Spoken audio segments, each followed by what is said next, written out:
நீங்க தைரியமா என்கிட்ட எல்லா விஷயத்தையும் சொல்லலாம். விக்ரம் கல்யாணத்தை நிப்பாட்ட வேண்டியது என் பொறுப்பு. அதை என் மருமக பிள்ளைல பாத்துக்கிடுவாங்க. நீங்க விக்ரம் பத்தின ரகசியத்தை என்கிட்ட சொல்லுங்க. அதை வச்சுதான் அவனை எப்படி காப்பாத்தலான்னு நான் முடிவு பண்ண முடியும். அன்னைக்குலேயம்மா இந்த ரகசியம் சத்தியமா யாராவது ஒருத்தருக்கு கண்டிப்பா தெரிஞ்சிருக்கணும். தெரிஞ்சாதான் விக்ரம காப்பாத்த முடியும். இப்போ அந்த ரகசியம் நல்ல சிவனுக்கு மட்டும் தெரிஞ்சதுனால்தான் விக்ரம் இவ்வளவு பயந்துகிட்டு இருக்கான். நாம தெரிஞ்சுக்கிட்டு அதுல இருந்து அவனை மீட்டுட்டோம்னா அவன் அந்த குற்ற உணர்ச்சில இருந்து வெளியில வந்துருவான். அது என்ன ரகசியம் டாக்டர், சொல்லுங்க. சொல்றேன் அன்னைக்குலேயம்மா, கட்டாயமா சொல்றேன். நான் ஜார்ஜியா நாட்டுல தான் மருத்துவ கல்லூரி படிச்சேன். அங்க படிச்சதுனால இங்க வேலை பார்க்கறதுக்கு சில எக்ஸாம்லாம் எனக்கு எழுத வேண்டியது இருந்தது. அது மட்டும் இல்ல, கொஞ்ச நாளே எனக்கு ட்ரைனிங் தேவைப்பட்டது. சரி. அப்போ திருநெல்வேலியில இருக்கிற ஒரு மருத்துவ கல்லூரியில தான் ட்ரைனிங் எடுத்துக்கிட்டு இருந்தேன். அப்போ வருமானம்லாம் அதிகமா கிடையாது, வெறும் ட்ரைனிங் மட்டும்தான். ஒரு சீப் டாக்டர்கிட்ட தான் அசிஸ்டண்டா வேலை பார்த்துட்டு இருந்தேன். சரி. நான் வேலை பார்த்த டாக்டர் இந்த அறுவை சிகிச்சையில எல்லாம் ரொம்ப ஸ்பெஷலிஸ்ட். சரி. 25-26 வருஷத்துக்கு முன்னாடி பிரசவனாலே நார்மல் தான். ஆமா. அறுவை சிகிச்சைங்கிறது அத தாயும் பிள்ளையும் காப்பாற்ற முடியாத சூழ்நிலையில தான் ஆபரேஷனே பண்ணுவாங்க. ஆமா. அதாவது முடியாத பட்சத்துல தான் ஆபரேஷன் ஒண்ணு பண்ணுவாங்க. அதுல அந்த டாக்டர் நல்ல தேர்ச்சி பெற்றாரு. சரி. நான் அவர்கிட்ட தான் அந்த ட்ரைனிங் எடுத்துக்கிட்டு இருந்தேன். இந்த நல்ல சிவன் அப்பதான் அரசியல்ல வந்த புதுசு. கொஞ்சம் ரவுடிசம் அப்படி இப்படின்னு ஏகப்பட்ட சகவாசம். அரசியல்ல கொடி கட்டி பறந்தானே சொல்லலாம். அதாவது திடீர் பணக்காரங்கிற பேரும் அவனுக்கு உண்டு. ஆமா டாக்டர், அது எனக்கும் தெரியும். குடிக்க கூட கஞ்சி இல்லாதவன் திடீர்னு கொடி சொன்னானா, அது எப்படினுங்கதான் எங்களுக்கு இப்ப விஷயம் தெரியும். அவன் குறுக்கு வழியில தான் பணக்காரன் ஆனான்னு எல்லாருக்குமே தெரியும். அந்த பணத்தை வச்சே அரசியல்ல கொடி கட்டி பறந்துட்டு இருந்தான். அவனை கண்டாலே எல்லாருக்கும் கொஞ்சம் பயம் இருக்கதான் செஞ்சது. ஏன்னா அவன் ரவுடி சத்த கையில வச்சிருந்தான். அந்த டைம்ல ஒரு நாள் எங்க ஹாஸ்பிட்டலுக்கு ஒரு தமிழ் பேச தெரியாத ஒரு சின்ன வயசு பொண்ண கூட்டிட்டு வந்தான்.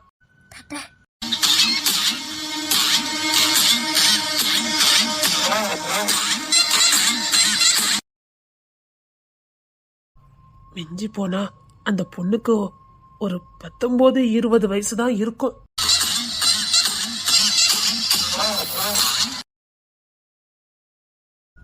சரி. அப்போ என்னுடைய பெரிய டாக்டர் அவரு என்கிட்ட பொறுப்பை கொடுத்துட்டு அமெரிக்கால முக்கியமான ஒரு ட்ரைனிங் இருக்குன்னு போயிட்டாரு. நான் பிரசவத்தெல்லாம் அப்போதான் ட்ரைனிங் எடுத்துக்கிட்டு இருந்தேன். இந்த நலசிவன் அந்த பொண்ணை கூட்டிட்டு வந்து இனிமேல் இந்த பொண்ணுக்கு நீங்க தான் ட்ரீட்மெண்ட் பண்ணணும்னு சொன்னாரு. நான் அவர்கிட்ட எவ்வளவு சொன்னேன், நான் இப்பதான் ட்ரைனிங் எடுத்துட்டு இருக்கேன், எனக்கு அந்த அளவுக்கு தெரியாதுன்னு. பரவாயில்ல நீனே ட்ரீட்மெண்ட் பாருன்னு என்கிட்ட கொஞ்சம் அடவடித்தனமா தான் பேசினாரு. எனக்கும் சின்ன வயசு, நான் ட்ரைனிங் எடுத்துட்டு இருந்தேன்.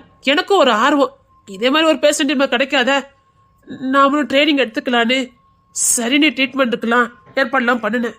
என்னுடைய பேஷண்ட்டுங்கனால நான் ரொம்ப கண்ணும் கருத்துமா தான் அவங்கள பாத்துக்கிட்டேன். என்னுடைய பெரிய டாக்டர்கிட்ட எல்லாம் ட்ரைனிங் எடுத்து அந்த பிரசவத்தை நல்லபடியா தான் பாத்துக்கிட்டு இருந்தேன். அது நான் நல்ல சிவன் ஒய்ஃப்னு தான் நினைச்சுக்கிட்டேன். அதுக்கப்புறம் ஒரு பொது மேடையில அவன் குடும்பத்தை பத்தி பேசும்போதுதான் அவருக்கு ஏற்கனவே 25 வயசுல ஒரு பையன் இருக்கான்னு எனக்கு தெரிஞ்சது. அது மட்டும் இல்ல, அவருக்கு 2 பொண்ணும் ஆல்ரெடி இருக்குன்னு அப்பதான் எனக்கு தெரியும். அவர் ஒய்ஃபு, அவர் மாமியாரு எல்லாரும் அப்பதான் நான் பார்த்தேன். எனக்கு அதிர்ச்சி வந்தது. நல்ல சிவங்கிட்ட கேட்கலான்னு பார்த்தா என்னுடைய பர்சனல் உனக்கு எதுக்குன்னு கேட்பான்னு நான் பெருசா அதை எடுத்துக்கவே இல்லை.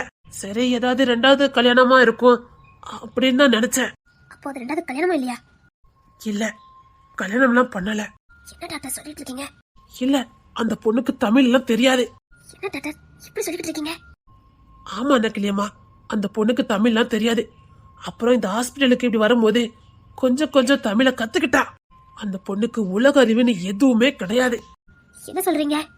அது யாரோ ஆட்டி வைக்கிற பொம்மை மாதிரி தான்.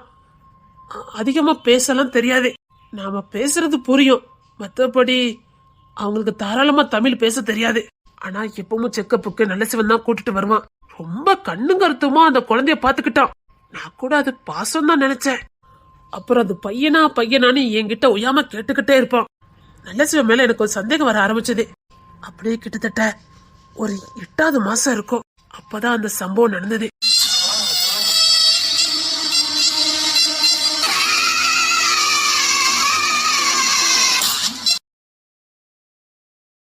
ஒரு 8வது மாசம் அந்த பொண்ணை கூட்டிட்டு வந்து இன்னைக்கு குழந்தை பிறந்தே ஆகணும்னு கட்டாயப்படுத்தினாரு. நான் அவட்ட இவ்வளவு சொன்னேன், இன்னும் 2 மாசம் கழிச்சு குழந்தை பிறந்தா நார்மல் டெலிவரியா இருக்கும், குழந்தையும் நல்லா ஆரோக்கியமா இருக்கும்னு. பரவாயில்ல, எனக்கு இன்னைக்கு குழந்தை வேணும்னு சொல்லி கட்டாயப்படுத்தினாரு. ரொம்ப ரவுடிசம் எல்லாம் பண்ண ஆரம்பிச்சிட்டாரு. அந்த பொண்ணுக்கு என்ன நடக்கு யாது நடக்குன்னு எதுவுமே புரியுதா இல்ல நல்லசிவம் மேல உள்ள பயத்துல அப்படி நின்னுதானு எனக்கு தெரியாது. நான் இன்னைக்கு நார்மல் டெலிவரி வர்றதுக்கு வாய்ப்பே இல்லைன்னு எவ்வளவோ சொன்னேன். அதான் நீ பழைய டாக்டர்கிட்ட ட்ரைனிங் எடுத்திருக்கல, அப்படியே ஆபரேஷன் பண்ணுன்னு என்ன கட்டாயப்படுத்தினாரு. என்ன டாக்டர் சொல்லிட்டு இருக்கீங்க? ஆமா, எனக்கும் வேற வழி தெரியல. நானும் ஆபரேஷன் ஏற்பாடு பண்ணனு. ஆபரேஷன் நடந்துட்டு இருக்கும் போதே நல்ல சிவத்தோட முதல் மனைவி அங்க வந்தாங்க. அது வேற இல்ல, என் தங்கச்சி தான் டாக்டர். அப்படியா? கூட பிறந்த தங்கச்சி தான். நானும் கொஞ்சம் கவனமா தான் அந்த ஆபரேஷனை முடிச்சேன். நல்லபடியா குழந்தைய பிறந்தது, தாயும் காப்பாத்திட்டேன். அவன் நல்ல சிவன் ஆசைப்பட்ட மாதிரி ஆம்பளை பையன் தான் இருந்தது. நல்ல சிவனை கையிலே பிடிக்க முடியல. எனக்கு டொனேஷன் அள்ளி வீசினான். அதுக்கப்புறம் என்ன மிரட்டி, இந்த விஷயம் கடுகளவும் வெளியில தெரியக்கூடாது, தெரிஞ்சதுன்னா நீ உசுரோட இருக்க முடியாதுன்னு என்ன மிரட்டினான். அதுக்கப்புறம் வழக்கமா நடக்கிற ஃபார்மாலிட்டிஸ் எல்லாம் நடந்தது. குழந்தை பிறந்த இடம், நேரம், குழந்தையோட தாயி தகப்ப, இப்படி எல்லா டீட்டெயிலும் எடுக்கும் போதுதான் நல்ல சிவங்க ஒரு ட்விஸ்ட வச்சான். என்ன டாக்டர்? தகப்பனுக்கு நல்ல சிவனு போட்டவன் தாய்க்கு முதல் மனைவியோட பேரை போட்டான். நானும் கேட்டேன், அது அப்படிலாம் போட முடியாது, ஆபரேஷன் நடந்தது இன்னொரு பொண்ணுக்கு தானேன்னு. நான் சொன்னதை மட்டும் செஞ்சா போதுன்னு என்ன மிரட்டினான். எனக்கும் வேற வழி தெரியல. நலசுண்ட மூத்த மனைவி பேரை தான் நான் போட்டேன். அந்த பொண்ணு கண்ணு திறக்கவே இல்லை. இப்போ இருக்க வசதி வாய்ப்பெல்லாம் அப்போ கிடையாது. ஆபரேஷனாலே கிட்டத்தட்ட செத்து பிழைக்கிறதுக்கு சமந்தான். வலியெல்லாம் பயங்கரமா இருக்கும். ஆனா அந்த நிலைமையிலயும் நல்ல சிவன் அந்த பொண்ணு அம்போன்னு விட்டுட்டு குழந்தைய மட்டும் எடுத்துட்டு போயிட்டான். ஈவருக்குங்கதே அவங்கிட்ட எதிர்பார்க்கவே முடியாது. ஆனா அவருடைய மூத்த மனைவி அப்படி இல்ல. அப்பப்ப நல்ல சிவனுக்கு தெரியாம மயக்கமா இருக்கிற அந்த பொண்ணை வந்து பாத்துட்டு போகும். பிள்ளைய தாய்கிட்ட தாய்ப்பால் கொடுக்க வச்சுதான் அப்பப்போ தூக்கிட்டு போகும். நல்ல சிவன் மூத்த மனைவியோட அம்மாவும் நல்ல உடந்தையா இருந்தாங்க. அப்பப்போ பிள்ளைய கொண்டு வந்து அந்த பொண்ணுகிட்ட தாய்ப்பால் குடிக்க வச்சு ரொம்ப நல்லா பாத்துக்கிட்டாங்க. ஆகாரம் கொடுக்க வைக்க எல்லாம் பாத்துக்கிட்டாங்க. ஆனா அந்த பொண்ணால முழுசா கண்ணு திறக்கவே முடியல. அதுக்கப்புறம் 1 வாரம் கழிச்சு நல்ல சிவன் ஒய்ஃபும் வரவே இல்ல. கண் முழிச்சு பார்த்த பொண்ணு என் குழந்தைன்னு கத்த ஆரம்பிச்சா. என்னால சமாதானப்படுத்தவே முடியல. அந்த பொண்ணு அழுதது இன்னும் என் காதுல கேட்டுக்கிட்டே இருக்குது. என் குழந்தை வேணும்னு கத்தி கதறினா. என்ன குழந்தைனாவது சொல்லுங்க டாக்டர்னு கத்தி கதறிச்சு. நல்ல சிவன் அந்த பொண்ணு கிட்ட எந்த ரகசியத்தையும் சொல்லக்கூடாதுன்னு என்ன மிரட்டிட்டு தான் போயிருக்கான். ஆனா என்னால முடியல. அந்த பொண்ணு கிட்ட உண்மையை சொல்லி உனக்கு பிறந்தது பையங்கிற விஷயத்தையும் நான் சொல்லிட்டேன். அந்த பொண்ணு அவங்க மொழியில தான் கத்தி கதறி அழுதுச்சு. அது பிள்ளைக்காக அழுதுன்னு மட்டும் எனக்கு தெரிஞ்சது. அதுவும் கிட்டத்தட்ட ஒரு குழந்தை மாதிரி தான். வயிற்றுலயும் மார்பிலையும் அடிச்சு அடிச்சு அழுதுச்சு. என் இதயத்தை ரணக்கணமா ஆக்கிட்டு ஒரே ஒரு வாட்டி என் குழந்தைய பார்க்கணும்னு கதறிச்சுது. நான் அந்த பொண்ணு உசுறுதான் முக்கியம்னு அந்த நேரத்துல நினைச்சேன். ஏன்னா நல்ல சிவன் அப்படி பட்டவன் தானே. நான் ஏதோ அட்ரஸ் கொடுத்த அந்த பொண்ணு அங்க போய் பார்த்துச்சுன்னா சத்தியமா அந்த பொண்ணை அவன் கொன்னுருவான்னு எனக்கு தெரியும். அந்த நேரத்துல அந்த பொண்ணை காப்பாத்துன்னு தான் எனக்கு தோணுச்சு. அதனால நான் எந்த அட்ரஸையும் கொடுக்கல. 1 மாசமா ஆஸ்பத்திரி வாசல்ல பிச்சைக்காரி மாதிரி இருந்தது. வரவங்களும் போறவங்களும் கொடுக்கற பிரெட்டு துண்டை வாங்கி சாப்பிட்டுக்கிட்டு பிள்ளைக்காக அழுதுகிட்டே இருந்தது. ஆனால் அந்த பொண்ணு அந்த ஹாஸ்பிட்டலை விட்டு போகவே இல்லை. இப்போ இல்லாட்டாலும் எப்பமாவது தான் பெத்தெடுத்த புள்ள அங்க வருவான், அவனை ஒரு வாட்டியாவது பார்க்கணும்னு ஹாஸ்பிட்டல் வாசல்லே தஞ்சமா கடந்தது. மழை வெயில் எதையும் பார்க்காது. தன் புள்ள வருவான் தன் புள்ளைய பார்க்கணும்னு அந்த ஹாஸ்பிட்டல் வாசல்லே தான் கடந்ததுமா. வெறும் பிரெட்டை வாங்கி சாப்பிட்டுக்கிட்டு தன் பிள்ளைக்காக வாசல்லே கடந்ததுமா. ஒரே ஒரு நாள் தூரத்துல இருந்தாலும் நான் என் புள்ளைய பார்த்துக்கிடுதேன் டாக்டர்னு கெஞ்ச ஆரம்பிச்சது. புள்ள பாசத்துல பித்து பிடிச்சு போச்சு அந்த பொண்ணுக்கு. புள்ளன்னு கதறிச்சுமா. 1 நாள் இல்ல 2 நாள் இல்ல 1 வருஷமா ஹாஸ்பிட்டல் வாசல்லே கடந்ததுமா. ஒரு நாள் என் காலை பிடிச்ச கெஞ்ச ஆரம்பிச்சிட்டு, என் புள்ளைய பார்க்காம என்னால இருக்கவே முடியாது டாக்டர். நான் பெத்தெடுத்த என் புள்ள முகத்தை நான் பார்க்கணும். ஒரே ஒரு வாட்டி நான் வயித்துல சுமந்த என் புள்ள முகத்தை நான் பார்க்கணும். தூரத்துல இருந்தாது பார்த்துக்கிடுவேன். பிளீஸ் டாக்டர், என் புள்ள எங்க இருக்கான்னு சொல்லுங்கன்னு என் காலில் விழுந்து கெஞ்ச ஆரம்பிச்சது. நான் ஏதோ இறக்கத்துல சொன்னேன்னா அந்த பொண்ணை நிச்சயமா நல்ல சிவன் கொன்னுருவான். என் அவசருக்கும் உத்தரவாதம் கிடையாது. அதனால இதுக்கப்புறம் நான் இங்க இருந்தா வேலை பார்க்க முடியாதுன்னு, ஏன்னா என் மனசாட்சி என்ன கொல்ல ஆரம்பிச்சுட்டு. அதனாலதாம்மா அங்கே இருந்து நான் இந்த ஊருக்கு வந்தேன். ஆனா அதுக்கப்புறமா அந்த பொண்ணு அங்கேருந்து போகல. நான் ஒரு விஷயமா அங்க போயிருக்கும் போது கிட்டத்தட்ட பைத்தியக்காரியாவே ஆயிட்டு. ஒரு தாயோட பாசம் எந்த எல்லைக்கு போகணும் அன்னைக்குதான் நான் உணர்ந்தேன். அப்புறம் அப்படி இப்படின்னு 4-5 வருஷம் ஓடி போச்சுது. அதுக்கப்புறம் ஒரு நாள் நான் வேலை பார்க்கற கிளினிக்கு அந்த பொண்ணு என்ன கண்டுபிடிச்சு வந்தது. நல்ல தமிழ் பேசுனா. புள்ளிய பாக்குங்கிற வெறியில இந்த நம்ம மொழியும் அந்த பொண்ணு கத்துக்கிட்டு என்ன தேடி வந்தது. போன தலை இல்லைன்னா மசுருன்னு எனக்கும் தைரியம் வர ஆரம்பிச்சுட்டு, என்னதான் நடக்குன்னு பாத்துடலாம், அந்த பொண்ணுக்கு உதவி பண்ணலான்னு நானும் முடிவு பண்ணினேன். அதுக்கு முன்னாடி அந்த பொண்ணு யாரு என்னன்னு தெரிஞ்சுக்கணும். அப்போதான் அந்த பொண்ணுக்கு உதவ முடியும்னு நான் உணர்ந்தேன். அதுக்காக அந்த பொண்ணுகிட்ட நீ யாரு என்ன எல்லா விவரத்தையும் கேட்டேன். அப்போதான் அந்த அதிர்ச்சியான சம்பவமே என் காதுல விழுந்தது. என்ன டாக்டர்? அந்த பொண்ணு சின்ன வயசுல ட்ரெயின்ல வழி தெரியாம தான் இங்க வந்து மாட்டிருக்குது. யாரோ நகைக்காக கடத்திருக்காங்க. அப்படியே ரோட்ல சுத்திட்டு இருந்த பொண்ணு அப்புறம் பொல்லாத ஒரு கும்பலுக்கிட்ட அந்த பொண்ணு மாட்டிருக்கு. என்ன டாக்டர் சொல்றீங்க? ஆமா, பொல்லாத கும்பலுக்கிட்ட மாட்டிக்கிட்டு அந்த தொழில் தான் பண்ணிருக்கு. டாக்டர், அந்த பொண்ணுக்கு தான் யாரு என்ன எதுவுமே தெரியாதுமா. தான் பிறந்தது எங்க வளர்ந்தது எங்க, நமக்கு பெத்தவங்க இருக்காங்களா இல்லையா எதுவுமே அந்த பொண்ணுக்கு தெரியாது. 13-14 வயசுலயே அந்த தொழிலுக்கு தள்ளப்பட்டிருக்கு. இந்த நல்ல சிவன் உங்களை பழி வாங்கிறதுக்காக அந்த பொண்ணை பகட கையா பயன்படுத்தி இருக்கான். மொத்தமா விலை கொடுத்து அங்கேருந்து வாங்கிட்டு வந்திருக்கான். தனக்கு ஒரு அடிமை வேணுங்கக்காக. அது தாரத்திலே தான் அந்த அடிமை இருக்கணும்னு இந்த மாதிரி வேலையெல்லாம் பண்ணிருக்கான். இந்த பொண்ணு தன்னை வச்சு காப்பாத்த போறாரு, தன்னை ஒரு மனைவியா ஏத்துக்க போறாருன்னு தான் நம்பி வந்திருக்கு. எப்படியோ வாழ்ந்த நமக்கு இப்படி ஒரு வாழ்க்கை கிடைக்க போகுதுன்னு சந்தோஷத்துலதான் இருந்திருக்கு அந்த பொண்ணு. மொழி எதுவுமே தெரியாது, ஆனா ஏதோ உணர்வுபூர்வமா உணர்ந்துதான் அந்த வாழ்க்கைய வாழ்ந்திருக்கு. ஆனா நல்ல சிவன் ஏமாத்துவான்னு அந்த பொண்ணுக்கு தெரியாது.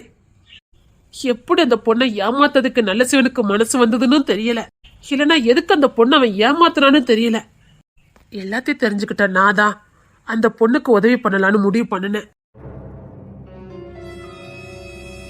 துணிஞ்சுதா அந்த பையன் யாரு என்னங்கிற எல்லா விவரத்தையும் சொன்னேன். அவன் எங்க படிச்சுக்கிட்டு இருக்கான், அவன் என்ன பண்ணிக்கிட்டு இருக்காங்கிற எல்லா விவரத்தையும் அந்த பொண்ணுகிட்ட நான் சொல்லிட்டேன். அந்த பையன் ஒரு ஹாஸ்டல்ல தான் நின்று வளர்ந்துட்டு இருந்தான்.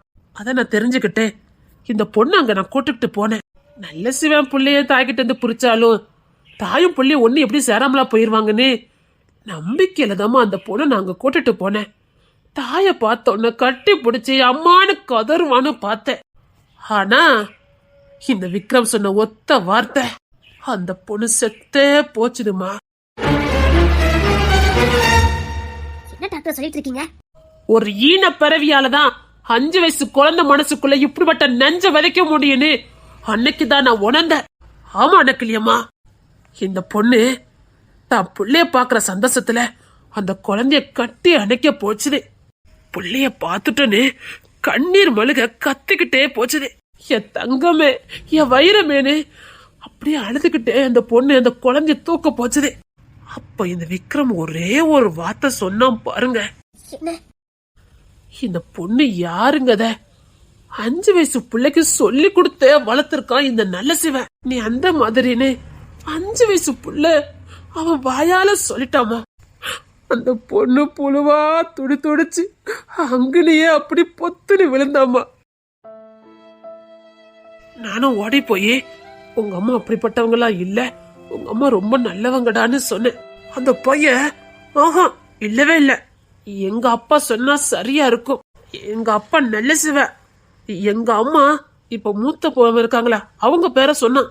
இது என் அம்மா இல்ல, இது அவா அப்படின்னு ஒரு மாதிரி பச்சை பேசினான்.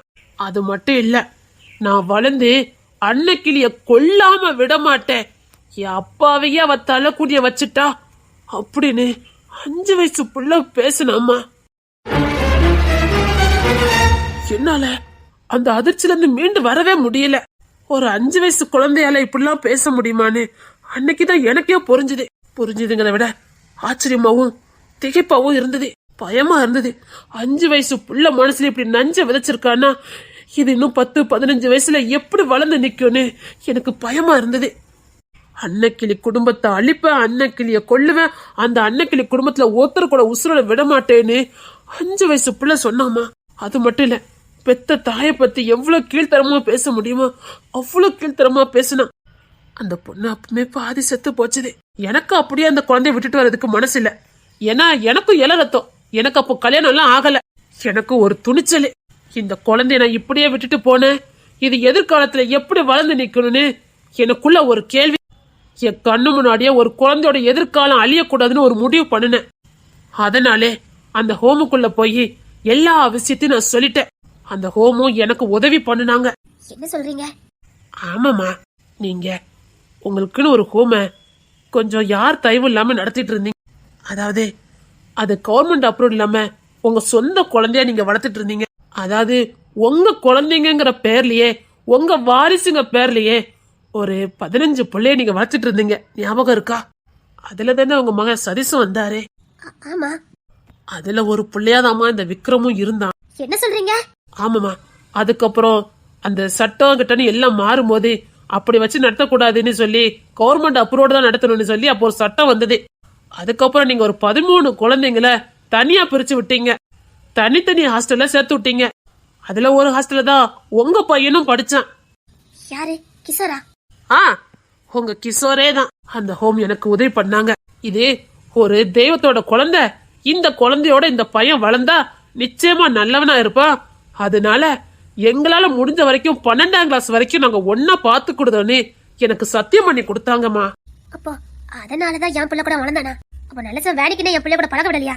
நல்ல சிவனுக்கு அது உங்க புள்ளனே தெரியாதுமா. அதை தெரியாம பாத்துக்கிட்டதே அந்த ஹாஸ்டல் தான்.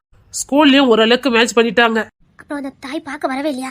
இல்ல, அவனுக்கு 6ஆம் கிளாஸ் 7ஆம் கிளாஸ் படிக்கிற வரைக்கும் அந்த பொண்ணு விடவே இல்ல. பையன் என்னதான் பேசினாலும் இந்த பொண்ணு விடவே இல்ல. அதுக்கப்புறம் நான் தான் சொன்னேன், உண்மையிலே இப்ப நீங்க யாருன்னு அந்த குழந்தைக்கு தெரிஞ்சுட்டு நாளைக்கு இதுவே அந்த குழந்தைக்கு பெரிய பாதிப்பா இருக்கும். அவன் ஒரு நல்ல குழந்தையோட தான் நின்று வளர்ந்துகிட்டு இருக்கான். இனி அவன் எதிர்காலத்தை பத்தி பயப்படாதீங்கம்மா, அவன் எதிர்காலத்தை நான் பாத்துக்கிட்டேன், என்னால முடிஞ்ச நான் ஹெல்ப் பண்றேன். சத்தியமா உங்க புள்ள கெட்டவனா வளர மாட்டானே அந்த தாய்க்கு நான் சத்தியம் பண்ணி கொடுத்தேன். ஆனாலும் தாய் மனச அவனை திருட்டுத்தனமா தான் வந்து பார்க்க வரும். அங்க இங்கன்னு அவனை மறைஞ்சுதான் பார்க்க வரும். அதுக்கப்புறம் ஒரு நாள் விக்ரம் வாயில இருந்து அந்த வார்த்தை வரும்னு நாங்களும் எதிர்பார்க்கவே இல்லை. என்ன சொல்றீங்க? இந்த தாய் பார்க்க வரான்னு நல்ல சிவனுக்கு தெரியாது. ஆனா நல்ல சிவன் ஒவ்வொரு நாளும் விக்ரம பார்க்க வந்திருக்கான், அது எங்களுக்கு தெரியாது. எல்லாத்தையும் கவனிச்ச நாங்க அத கவனிக்க தவறிட்டோம். அவன் பிள்ளை மனசுல நஞ்ச விதைச்சது மட்டும் இல்ல, அவனுக்குள்ள ஒரு தாழ்வு மனப்பான்மையை உருவாக்கிட்டான். தாழ்வு மனப்பான்மை மட்டும் இல்லம்மா, அவன் பொறப்ப வச்சு அவனை மிரட்டி இருக்கான். சின்ன வயசுலயே மிரட்டி இருக்கான். உங்க அம்மா பத்தி வெளியில சொல்லிடுவேன், உங்க அம்மா பத்தி வெளியில சொல்லிடுவேன், நீ யாருன்னு இந்த உலகத்துக்கு சொல்லிடுவேன்னு மிரட்டி இருக்காமா. மிரட்டி தனக்கு தேவையான காரியங்களை சாதிச்சிருக்கான். நீ இப்பேற்பட்டவளுக்கு பிறந்த பிள்ளைதான்னு வெளியில தெரிஞ்சா உன்னை எல்லாரும் அப்படித்தான் பாப்பாங்கன்னு சொல்லியே வளர்த்திருக்காமா. அதுவே நாளடைவில் அவனுக்கு ஒரு வியாதியை கொடுத்திருக்கு, பயம். என்ன டாக்டர் சொல்லிட்டு இருக்கீங்க? ஆமா, தான் பத்தின ரகசியம் வெளியில தெரிஞ்சுனா இந்த பையனால உயிரோட வாழவே முடியாது. அது ஏதோ பெரிய விஷயம் மாதிரி சொல்லியே வளர்த்திருக்கான்.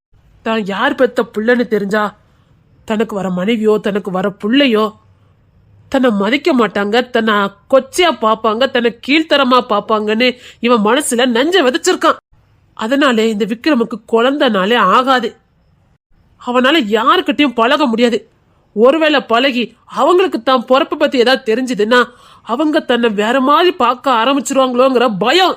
அதனாலதான் அவன் மனைவி பிள்ளை இதுல எதுலயுமே அவன் கவனம் செலுத்தல. அவன் அதுல ஈடுபாடு செலுத்தவும் இல்ல, அவன் அதுக்கு ஆசைப்படவும் இல்ல. ஏன்னா அவனுக்கு பயம். அவனால கல்யாணமே பண்ண முடியாம தான் இருந்தது. அவன் கல்யாணம் பண்ணதுக்கு லாய்க்கும் இல்லாதவன் தான். என்ன டாக்டர் சொல்றீங்க? ஐயா அம்மா, அவனால அதை ஏத்துக்க முடியாது. அவன் ஒவ்வொரு நாளும் அதை நினைச்சு நினைச்சு கத்துவான். மனைவிக்கு தெரிஞ்சுமோ பயத்திலே வாழுவான். குழந்தை பிறந்தா குழந்தைக்கு தன்னை பத்தின ரகசியம் தெரியுமோங்கிற பயத்துல இருப்பான். இவனுடைய பயம்தான் நல்ல சிவத்தோட மூலத்தனம். இத சொல்லி சொல்லியே அவனுக்கான வேலையை அவன் சாதிச்சுக்கிட்டான். ஆனா அவனுக்கு நல்ல தெரியும் இது தான் வாரிசு தானே. அதனாலதான் இவ்வளவு நாள் அவன்கிட்ட பாசமா இருக்கிற மாதிரி இருக்கான். ஆனா அவனுக்கு பிறக்க போற குழந்தைய ஒரு நாளும் அவன் தான் வாரிசா ஏத்துக்க மாட்டான். ஏன்னா நல்ல சிவனுக்கு தான் தெரியுமே இவன் யாரு என்னன்னு. அதனாலதான் அவனுக்கு கல்யாணத்தை பண்ணி வைக்க மாட்டான். அவனுக்கு பிறக்க போற குழந்தைய அவன் வாரிசாவும் ஏத்துக்க மாட்டான். அவனுக்கு அப்படி ஒரு வியாதிமா. மனைவியும் ஏத்துக்க முடியாது, தனக்கு பிறக்க போற குழந்தைங்களையும் ஏத்துக்க முடியாது. ஒருவேளை அவனுக்கு பிறக்க போற குழந்தைங்களால அவன் வியாதி மாறதுக்கு வாய்ப்பு இருக்குது.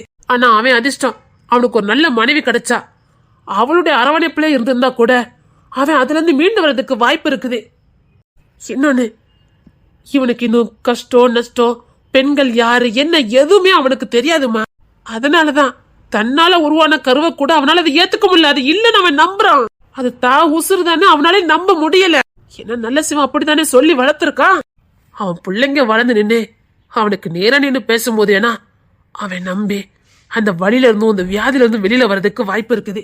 நீங்க இப்ப தலைகீழ நின்று ரோகிணி அவன் கூட சேர்த்து வைக்க நினைச்சாலும் முடியாது. ஏன்னா அவனுக்கு அடிப்படையே அவனுக்கு புரியாது. அது அவனுடைய குழந்தை தானே அவன் உணர்பூர்வமா உணர்ந்தா கூட அவன் நல்ல சிவன் ஒரு வார்த்தை சொன்னா அததான் அவனால் நம்ப முடியும். ஆனா ஒண்ணு, வாசிக்கு கழுத்துல மட்டும் விக்ரம் தாலி கட்டிட்டா அதுக்கப்புறம் இப்பல எப்பவுமே விக்ரம யாராலையும் காப்பாத்த முடியாது. விக்ரம் பிள்ளைங்களை அவனே மாதிரி வந்து நின்னா கூட விக்ரம் நம்ப மாட்டான். அப்ப இப்ப நான் என்னதான் டாக்டர் பண்ணணும்? கல்யாணம் நடக்க கூடாது. அது மட்டும் இல்ல, விக்ரம் கண்ணுல நிறமாசமா இருக்கிற ரோகிணி அடிக்கடி கண்ணுல படணும். அந்த பொண்ணு படுற வேதனை வலிய விக்ரம் கண்ணால பாக்கணும். அப்பதான் அவனுக்குள்ள இருக்கிற மனுஷ குணம் வெளியில வரும். வலி வேதனை எல்லாத்தையும் அவன் உணரணும். அப்படின்னாதான் விக்ரம காப்பாத்த முடியும். இவ தான் மனைவி, அவ வயிற்றுல வளர்ந்து தான் குழந்தை, அவ எவ்வளவு பாடுபடுறா அப்படிங்கறத அவன் அடிக்கடி பாக்கணுமா. ஏன்னா இதெல்லாம் அவனுக்கு தெரியவே தெரியாது. 5 நிமிஷம்தான் ரோகிணி அவன் கண்ணால பார்த்தான். அவ வயிற்றுல இருக்க குழந்தைய தன் கண்ணால பார்த்தான். அவனுக்குள்ள இருக்கிற மனுஷத்தன்மை வெளியில வந்தது. தன் அறியாமலே முட்டி போட்டு வயிற்று இருக்க குழந்தைய முத்தம் கொடுத்தான். ஏன்னா நல்ல சிவன் தான் கெட்டவன். அவனை பெத்து எடுத்த தாயி நல்லவா. டாக்டர், ஆனா என் தங்கச்சிக்கிட்ட விக்ரம் ரொம்ப உரிமையோட அவர் அம்மா மகன் மாதிரி நடந்துக்கிடுவான். அதுதான் நல்ல சிவன் சாமர்த்தியம். ஒரு உலகத்துக்கே சந்தேகம் வரல பாத்தீங்களா? உங்க தங்கச்சோட வளர்ப்பு போலதான் விக்ரம் யாருக்கா சந்தேகம் வந்தது? அந்த அளவுக்கு தத்துரமாக்கி வச்சிருந்தான் இந்த நல்ல சிவன். இல்ல உங்க தங்கச்சிதான் என்னைக்காவது அது தத்து புலன்னு மாதிரி பார்த்தாங்களா? இல்ல, நல்ல சிவன் கிட்ட யாரு இருந்தாலும் அவன் மாத்துவான். சரிங்க டாக்டர். அதுக்கப்புறம் விக்ரம் தாயோட நிலைமை பரிதாபம். என்ன சொல்றீங்க? அந்த பொண்ணு தான் மகன் எதனால பாதிக்கப்பட்டிருக்காங்க அதை உணர்ந்து அந்த குற்ற உணர்ச்சில இருந்து அவனை வெளியில கொண்டு வர்றதுக்காக எவ்வளவோ முயற்சி பண்ணினா. புரியல. தான் ஒரு சூழ்ச்சினாலதான் அந்த படுகுழியில விழுந்ததாகவும் அறியாத வயசுல அந்த பாதாளத்துல விழுந்துட்டதாகவும் எவ்வளவோ விக்ரமுக்கு புரிய வச்சது அந்த பொண்ணு. தான் காணாம போய் தான் யாருன்னு தெரியாம இருக்கும் போதே அந்த பாதாளத்துல விழுந்துட்ட. நான் யாருன்னு எனக்கே தெரியாதே, நான் பொறப்பிலே அப்படி கிடையாது, அப்படி இப்படின்னு அந்த பொண்ணு எவ்வளவோ எடுத்து சொல்லிச்சுது. இதுக்கப்புறம் அந்த மாதிரி செய்ய மாட்டேன், உனக்கு ஒரு நல்ல தாயா அம்மாவா உன் கூட நான் உன்னை நல்லபடியா பாத்துக்கிடுதேன், உனக்கு எந்த குற்ற உணர்ச்சியும் வேண்டான்னு எவ்வளவோ அந்த பொண்ணு எடுத்து சொல்லிச்சு. இந்த பொண்ணு எவ்வளவுதான் சொன்னாலும் நல்ல சிவன் விதைச்ச விதையில இருந்து விக்ரம காப்பாத்தவே முடியல. அதுக்கப்புறம் தான் அந்த கோர சம்பவமே நடந்தது. என்ன டாக்டர்? இந்த பொண்ணு அடிக்கடி விக்ரம பார்த்து பேசுறான்னு தெரிஞ்சுக்கிட்ட நல்ல சிவன் ஒரு லேடி போலீஸ கூட்டிட்டு வந்து அந்த தொழில் பண்ற பொண்ணுன்னு சொல்லி நடு வீதியில அரை நிர்வாணமா அடிச்சு கொல்ல வச்சான். அத விக்ரம் கண்ணால பார்த்தான். பார்த்த விக்ரம கிட்ட இந்த நல்ல சிவன் என்ன தெரியுமாமா சொன்னா? பாத்தியா, உன் அம்மா எவ்வளவு மோசமானவா, அதான் இப்படி நடுரோட்ல போட்டு அடிக்காங்க, இவ பெத்த புள்ளன்னு உன்னைய சொன்னா உன்னை இப்படிதான்டா பண்ணுவாங்க, இவ புள்ளன்னு தெரிஞ்சா எல்லாரும் உன்னை இப்படிதான் பண்ணுவாங்கன்னு அந்த பிஞ்சு மனச வேதனைப்படுத்தினம்மா. புள்ள பயந்து போயிட்டாமா, நடுங்கி போயிட்டாமா. தண்ணி இதே மாதிரி பண்ணிருவாங்களோ, இவ புள்ளன்னு தெரிஞ்சா நம்மளும் இப்படி பண்ணிருவாங்களோன்னு புள்ள பயந்து போயிட்டாமா. இப்பமா அப்படி சொல்லிதாமா மிரட்டுறான். அத ஊர்ஜிகப்படுத்ததுக்காகத்தான் இவனை ஒரு இருட்டு அறையில போட்டு அவங்க தாய் எப்படி அரை நிர்வாணமா போட்டு அடிச்சாங்களோ அதே மாதிரி இவனையும் அதே மாதிரி ஒரு நாள் ஒரு லேடி ஹாஸ்டபிள வச்சு அப்படி அடிக்க வச்சாமா. அதனாலதான் இவனுக்கு இந்த பொம்பளை போலீஸ கண்டா. இல்லம்மா, பிடிக்காதே, அதிர்ச்சி அவனுக்கு. அப்படியா? அதாவது அவன் தாய்க்கு நடந்தது இவனுக்கும் நடக்கணுங்கிறத நிரூபிக்கிறதுக்காக இப்படி எல்லாம் பண்ணினாமா. ஒரு பெத்த பிள்ளைக்கு செய்யக்கூட அத்தனை துரோகத்தையும் செஞ்சிருக்காமா. இவன் மனுஷனே கிடையாதுமா, இவன் மனுஷனே கிடையாது. எப்படியாவது விக்ரம மீட்டு எடுத்துருங்கம்மா, அவ்வளவுதான் நான் சொல்ல முடியும். சொல்லிட்டீங்களா டாக்டர்? விக்ரம எப்படி நான் மீட்டு கொண்டு வரேன் மட்டும் பாருங்க. அவனை மீட்டெடுக்க வேண்டியது என் பொறுப்பு. ரோகிணி அவன் கண்ணுல பட வைக்கிறேன், அவன் படுற பாட்டை அவனை பார்க்க வைக்கிறேன். அவன் புள்ளதான்னு அவன் வாயாலே நான் சொல்ல வைக்கிறேன். இது இந்த அண்ணன் கிளி மேல சத்தியம். பார், அப்பா இந்த ஊர் முழுக்க லெட்டர் கொடுக்க சொல்லிருக்காரு, அன்னை கிளி விட்டு தவற. பாஸ், என்ன? நான் வேலைக்காரன் தான், இருந்தாலும் ஒண்ணு சொல்றேன். என்ன? இந்த வாசுகி உங்களுக்கு வேண்டாம் பாஸ். குடும்ப குத்து விளக்கா இருக்கிற ரோஹிணி மேடம் எங்க? ஆடையில கூட ஒழுக்கம் இல்லாத வாசுகி எங்க? வேண்டாம் பாஸ், உங்களுக்கு ரோஹிணி தான் ரொம்ப பொருத்தமா இருப்பாங்க. அடிபட்டு நீங்க கிடக்கும் போது உங்களுக்கு தாயா பாத்துக்கிட்டவங்க ரோஹிணி மேடம் தான். உங்க உடம்புல வந்த சீலை பார்த்துட்டு வாமிட் எடுத்துட்டு ஓடி போனவதான் இந்த வாசுகி. உங்க உடம்புல வடிஞ்ச சீலு வீடு ஃபுல்லா வாட அடிச்சது. அதனால அந்த திசை பக்கம் கூட வராம இருந்தா. அப்படியே வந்தாலும் வீடு முழுக்க டெட்டால் அடிச்சதுக்கு அப்புறம் தான் வீட்டுக்குள்ள வருவா. ஆனா அந்த ரோஹிணி மேடம் உங்க கூடயே இருந்து, அந்த சலத்து கூடயே இருந்து, அந்த சலத்தை தன் கையாலே கிளீன் பண்ணி அதே கையால தானும் சாப்பிட்டு உங்க கூட அதே ரூம்ல எந்த சலிப்பும் இல்லாம உங்களை ஒரு தாய் மாதிரி பாத்துக்கிட்டாங்க. வேண்டாம் பாஸ், எதுக்கு இந்த வாசுகி எல்லாம்? உங்களை ரோஹிணி மேடம் கூட வாழுங்கன்னு சொல்லல, இந்த வாசுகி வேண்டான்னு தான் சொல்லுறேன். கல்யாணம் பண்ணாம இப்படியே இருந்துருங்க பாஸ். அது மட்டும் இல்ல, உங்க பிள்ளைங்களுக்கு நீங்க உரிமை இல்லாம போயிருவீங்க. சரி, இப்ப எதுக்கு தேவையில்லாம ஏதாவது பேசிட்டு இருக்க? பொண்டாட்டி தான் உரிமை இல்லாம போயிட்டா, இப்போ பிள்ளைங்களும் உரிமை இல்லாம போயிருவாங்க. வேண்டாம் பாஸ், அந்த வலி எவ்வளவு கொடுமையானது தெரியுமா பாஸ்? அப்பான்னு நீங்க இருப்பீங்க, ஆனா அந்த பிள்ளைங்க உங்களை அப்பான்னு கூப்பிட முடியாது. ஏன்னா அவங்க அம்மாக்கு நீங்க சொந்தம் இல்ல, இன்னொருத்திக்கு சொந்தம். அம்மாக்கு யாரு சொந்தமோ அவங்களதான் பிள்ளைங்க அப்பான்னு கூப்பிடுவாங்க. அம்மாக்கே உரிமை இல்லாதப்போ பிள்ளைங்க மட்டும் எப்படி உங்ககிட்ட இருந்து உரிமை கொண்டாட முடியும்? அதுவே நீங்க கல்யாணம் முடியாம தனியா இருந்தா கூட, என் அப்பா தனியா இருக்காரு, நான் எங்க அப்பாவை தேடி போறேன்னு அந்த பிள்ளைங்க உங்களை தேடி வரும். அம்மாவையும் அப்பாவையும் சேர்த்து வச்சு பார்க்கணும்னு ஆசைப்படும். அதே நீங்க வாசுகி கூட வாழ்ந்துட்டு இருந்தா அந்த பிள்ளைங்க உங்களுக்கு எட்டி கூட பார்க்காது. வேண்டாம் பாஸ், உங்க கூடயே இருந்திருக்கேன், அதனாலதான் சொல்றேன். இன்னும் ஒண்ணும் பண்ண முடியாது, இனிமே இத பத்தி பேசாத. ரோட்ட பார்த்து கிராஸ் பண்ணி போங்க. அத்தை, நாம எதுக்கு இப்ப தரன் மாமா வீட்டுக்கு போறோம்? எங்க சித்தப்பாவை பார்க்கிறதுக்கு ஆசையா இருக்கு, அதான்.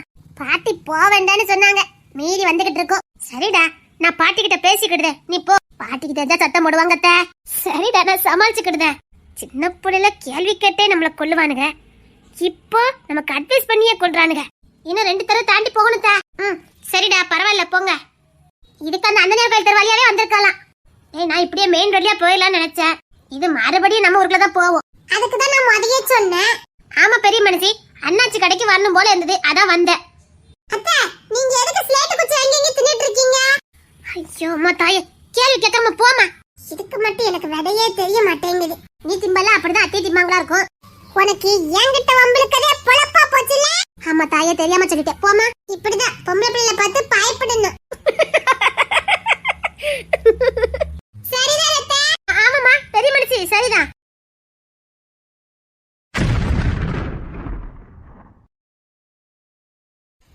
ரோஹிணி மேடம், நல்லா இருக்கீங்களா?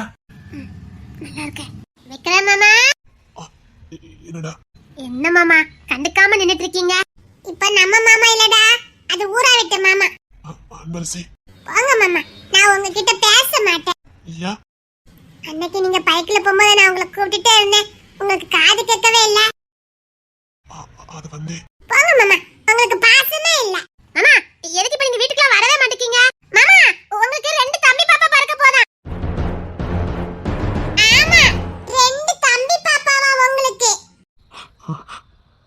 இப்பவா சரி நீங்க போங்க. உங்களுக்கு சந்தோஷமாவே இல்லையா? ஏமாமா நாங்களே எவ்வளவு சந்தோஷமா இருக்கோம். நாங்களே எப்பண்டா குட்டி தம்பி வருவான்னு காத்துக்கிட்டு இருக்கோம். தம்பி தானே முடிவு பண்ணிட்டிய? ஆமா, எங்க பாட்டி சொன்னாங்க இந்த விக்ரம் பையில அடக்கிறதுக்கு சிங்கக்குட்டி மாதிரி 2 பேர் வருவான்னு எங்க பாட்டி சொன்னாங்களே. ஆமாமா கரெக்டா சொல்லிருக்காங்கடா. மாமா என்ன இன்னும் எத்தனை நாளுடா இருக்குது? 28 நாள். ஏன் உங்க தம்பி பாப்பா வரதுக்கு 28 நாளா? என் குழந்தைங்க பிறக்கிறதுக்கு 28 நாள் தான் இருக்கா? அதுக்கு முன்னாடியே வரதுக்கு வாய்ப்பு இருக்கு. மாமா நீங்க பார்க்க வருவீங்களா? அது எப்படிடா வராம இருப்பாங்க? அவங்க தம்பி பாப்பா தானே? அப்படிதானே மாமா? ஆமா மாமா, நீங்க அதுக்கப்புறம் எங்களை தூக்கி கொஞ்சவே மாட்டீங்கல்ல? அது அவங்க பாப்பாவை தான் கொஞ்சுவாங்க. குட்டியா கியூட்டா இருப்பாள்ல, நான் தான் ஸ்கூலுக்கு கூட்டி போவேனா? டேய் நான் தான் கூட்டி போவேன். படுத்துற மாமா என்னதான் கூட்டி போக சொல்லி இருக்காங்க. நான் தான் பொறுப்பா பாப்பேன். பொம்பளை பிள்ளைங்க தான் பொறுப்பா பாப்பாங்களா? சப்பா டேய் சிவர மர கட் பண்ணி விடணும்டா. சொல்லிக்கிட்டே தான்டா இருக்கும், முடியலடா. நாங்களும் பாப்போம், புரியுதா? மாமா சொல்லுடா. நான் தான் ஸ்கூலுக்கு கூட்டி போவேன். டேய் பொண்ணுத்தர மாமா என்னதான்டா கூட்டி போக சொல்லி இருக்காங்க. அதான் 2 பிள்ளைங்க இருக்குமாடா, ஆளுக்கு ஒண்ணு கூட்டிட்டு போங்களே. ஆமால 2 பிள்ளைங்கல்ல. மாமா என்னம்மா? அத்தை வயித்துல இருக்க குட்டி தம்பிய நாங்க தொட்டு பார்த்தோம் தெரியுமா? ஆமா மாமா, அப்படி இங்கேயும் அங்கேயும் அப்படி ஓடிக்கிட்டு இருக்கா. ஆமா மாமா, நம்ம வீட்ல எல்லாரும் பார்த்துட்டோம், நீங்க மட்டும் தான் இன்னும் பார்க்கல. மாமா நீங்க பாத்தீங்களா? அத்தை ஐயோ, இந்த பிள்ளைங்க என்ன வேலை பார்த்துட்டு இருக்காங்க? அத்தை வயித்துல இருக்க தம்பி அப்படி வந்துட்டு போவான், கால் தடமெல்லாம் தெரியும். சரி என்ன அவ்வளவுதான் சொல்லிட்டீங்க? வந்து பாருங்க மாமா. அன்பரசி இல்லடா, அத நம்ம வீட்ல எல்லாரும் பார்த்தாச்சுல, மாமா மட்டும் தான பார்க்கல. இது மாமா தம்பி தானே? குழந்தைங்க போதுண்டா ஓ மனச மாத்துதுக்கு. மாமா பாருங்க மாமா. சும்மா இருங்கடா மாமா. மாமா இழுத்துட்டு வந்து காட்டுங்கடா. அத்தை காட்டுங்கடா. தம்பி நாங்களே பார்த்தல, மாமா பார்க்க வேண்டாமா? அதான் குழந்தைங்க சொல்றாங்களே, உங்க குழந்தை தானே, இந்த பாக்கியம்லாம் கிடைக்காது. தொட்டு பாருங்க பாஸ். குழந்தை வயித்துல இருக்கும் போது அப்பா தொட்டா கூட பிள்ளைங்க கண்டுபிடிக்க தெரியுமா? தொடுறது அப்பா தான் நினைச்சு சந்தோஷத்தை துள்ளுமா. இதெல்லாம் பெரிய பாக்கியம். தொட்டு பாருங்க பாஸ். சும்மா இருடா. ஐயோ பாஸ், இத மாதிரி ஒரு சந்தர்ப்பம் கிடைக்காது. உங்க அப்பா என்ன இங்கே நிக்காரு? அப்படியே போட்டு கொடுத்தா நான் தானே போட்டு கொடுக்கணும். நான் எதுக்கு போட்டு கொடுக்க போறேன்? போங்க பாஸ், தொட்டு பாருங்க பாஸ். என்னடா நினைப்பா? அதெல்லாம் அத்தை ஒண்ணும் நினைக்க மாட்டாங்க. வாங்க மாமா. வேண்டாம்டா, சும்மா இருடா. பாஸ், இதே மாதிரி ஒரு சந்தர்ப்பம் கிடைக்காது. போங்க. ரோஹிணி மேடம் அமைதியில தானே நிக்காங்க, அவங்க எதுவுமே தடுக்கலையே. அவன் எனக்கு என்னடா நினைப்பா? ஐயோ பாஸ், அதெல்லாம் ஒண்ணும் நினைக்க மாட்டாங்க. போங்க பாஸ். இங்க பாருங்க, அதுக்கப்புறம் உங்களுக்கு இந்த மாதிரி வாய்ப்பு கிடைக்காது. இங்க பாருங்க, இந்த பாக்கியத்தை இழந்துடாதீங்க. போங்க பாஸ். வாங்க மாமா. வாங்க மாமா. சொல்லிட்டு இருக்கோம்ல மாமா. ஐயோ வாங்க மாமா. அங்க என்ன பேச்சு வார்த்தை? இழுத்துட்டு வாங்கடா. இதான் பென்சிங்கங்கிறது. அதிகார துணிப்ப பாத்தீங்களா? வாங்க மாமா, இல்லனா அன்பரசி எங்களை உண்டுல நாக்கிடுவா. வாங்க மாமா. டேய் பேச்சு வார்த்தைலாம் வைக்க கூடாதுடா. இழுத்துட்டு வாங்க. வாங்க மாமா. ஐயோ வாங்க மாமா. வாங்க மாமா, வந்து பாருங்க வாங்க. அத்தை நம்ம போலாம் வாங்க. பரவ அத்தை இங்க இருந்து போயிடுவாங்க, நீங்க பார்க்க முடியாது. பர் தம்பி ரொம்ப ஃபீல் பண்ணுவான். வாங்க மாமா. சரிடா. சரியா? ஐயோ, கிட்ட தள்ளி வந்துகிட்டு இருக்காங்களே. அண்ணனுங்க யாராவது பார்த்தா, ஒரு கருவி யாராவது பார்த்தா. ஐயா வாங்க மாமா. சப்பா, இந்த மாமாவை கூட்டறதுல போதும் போதும் ஆயிரும் போலக்கு. ஐயா வாங்க மாமா. ஐயோ போங்க மாமா, நான் தள்ளி விட்டுருவேன். டேய் சிங்க குட்டிகளா, தள்ளி விடுங்கடா. சொல்லிட்டீங்களா மாமா? இப்ப பாருங்க. ஏன்டா தள்ளி விடுதீங்க? என்ன நீங்க பார்க்க வேண்டாமா? அதுக்குதான். இருங்கடா, பாக்குறேன். பாருங்க மாமா. அத்தை தம்பி இப்ப துள்ளுதானா? இவா ஒரு பெரிய மனுஷி மாதிரி. சொல்லுங்க அத்தை, தம்பி துள்ளுதானா இல்லையா? அத அப்பா கை வச்சா குழந்தைங்க துள்ளுவாங்களாமே.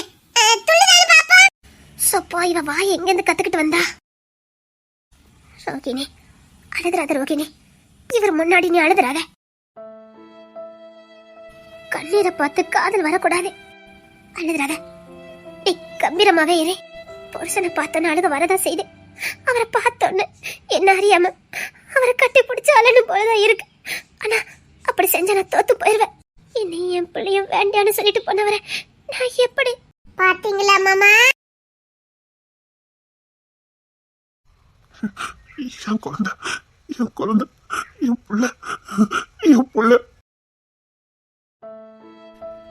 அப்பா மன்னிச்சிருங்கடா, அப்பா மன்னிச்சிருங்கடா.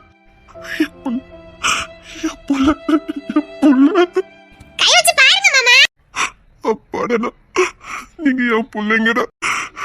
உங்க அப்பா அப்பாவை மன்னிச்சிருங்கடா. நீங்க வெளியே வந்ததுக்கு அப்புறம் நான் உங்களுக்கு சொந்தமா இருப்பேனா இல்லையான்னு எனக்கு தெரியாது. இப்பவுமே உங்களை பார்த்துக்கிடுதேண்டா. அப்பா இப்பவுமே உங்களை தொட்டு பார்த்துக்கிடுதேண்டா. அப்பா மன்னிச்சிருங்கடா. உங்க அம்மா சொல்லி என்ன மன்னிக்க சொல்லிருங்கடா. தங்கங்களா, அப்பாடா அப்பாடா. இந்த ராசி கட்டவனுக்கு ரெட்ட புள்ள. இப்ப ஒரு பிள்ளைய கூட என்னால தூக்கி கொஞ்ச முடியாது. எனக்கு ரெட்ட பிள்ளையா? நான் ஒரு அதிர்ஷ்ட கட்ட வேண்டாம், துரதிருஷ்டக்கார. ஏன் உசுறு ஏன் உயிர் அத கூட என்னால உரிமை கொண்டாட முடியலையே. என் பிள்ளைங்களை கூட என்னால உரிமை கொண்டாட முடியலையே. என் பிள்ளைங்க தானே சொல்ல முடியலையே. அப்ப உங்களை பாக்குறது தாண்டா கடைசி. இதுக்கப்புறம் அப்பா நான் உங்களுக்கு சொந்தமா இருக்க மாட்டேன்டா. உங்க அம்மாவுக்கும் சொந்தமானவனா இருக்க மாட்டேன்டா. என்ன மன்னிச்சிருங்கடா.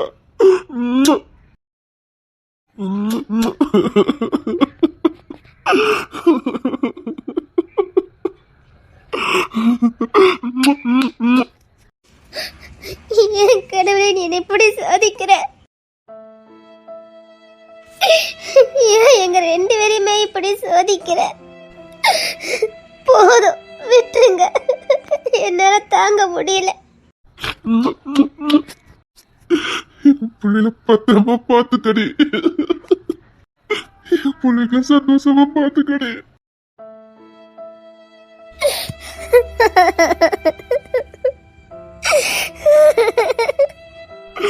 நான் இனி உனக்கு சொந்தமானவே இல்லை.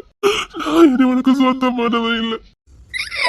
ஐயோ கடவுளே கடவுளே, ஏன் எங்களை இப்படி சோதிக்கிறீங்க? பிள்ளைங்களை நல்லா பாத்துக்கடி. உன்கிட்ட ஒன்னே ஒண்ணுதானே கேட்டேன். என் பிள்ளைங்க வளர்ந்து அப்பட எங்கன்னு கேட்டேன். செத்து போயிட்டான்னு சொல்லியா வளரி.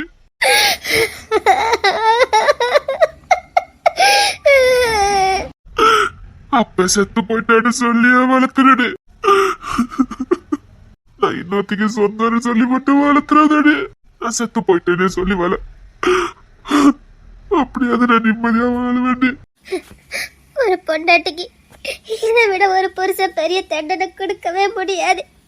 மனைவி நேரம் மோசமா இருக்கும் போது புருஷக்காரன் ஆசைப்பட்டதெல்லாம் வாங்கி கொடுப்பானோ.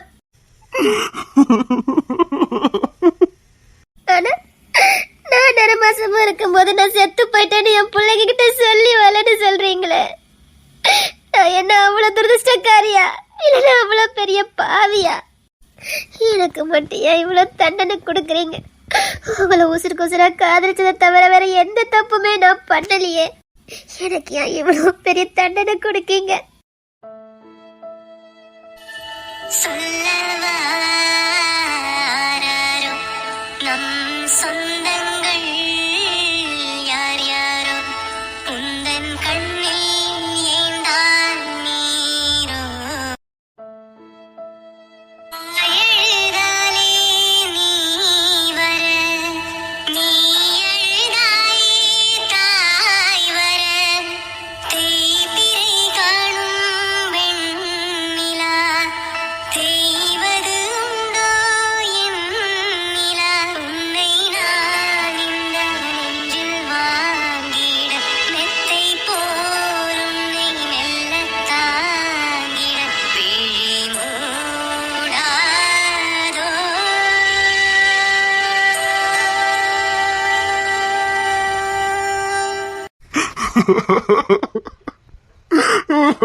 பிள்ளைங்களா அதை மட்டும் வளர்த்துறாது. வாழ்க்கைய பிள்ளைகளுக்கு கொடுத்துறாது. அன்பரசி, இன்னைக்கு நான் உருப்படியான வேலையை பார்த்திருக்கேன். பாவண்டா மாமா. பாஸ், நீங்க அல்றது என்னால பார்க்க முடியல பாஸ். செல்லுங்களா, நீங்க பிறந்த உடனே உங்களை என் கையில வாங்க முடியாது. வாங்குறதுக்கு நான் அதிர்ஷ்டக்கார இல்ல. ஒரு வாட்டி அப்பாவை எத்தி உதங்கடா. குழந்தை எட்டி உதைக்குதே. என் குழந்தை எட்டி உழைச்சதே. ஆமா, அப்போ நான் பேசுற அப்பதான் என் குழந்தைங்களுக்கு புரிஞ்சிருக்குல்ல.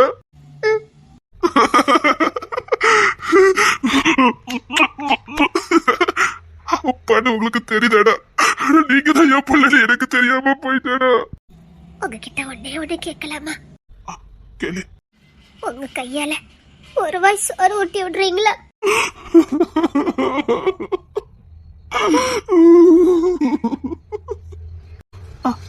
சரி, உங்க கையால சாப்பிடுறது போல இருந்தது. சரி. விக்ரம், அம்மா கையால ஒரு வாய் சாப்பிடுற. நீ கெட்ட அம்மா, நீ நல்லவ இல்ல. நான் உன்னை பார்க்க மாட்டேன். உன் கையால சாப்பிட்டா அசிங்கம். அம்மா அம்மா அம்மா அம்மா அம்மா அம்மா.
எதற்காக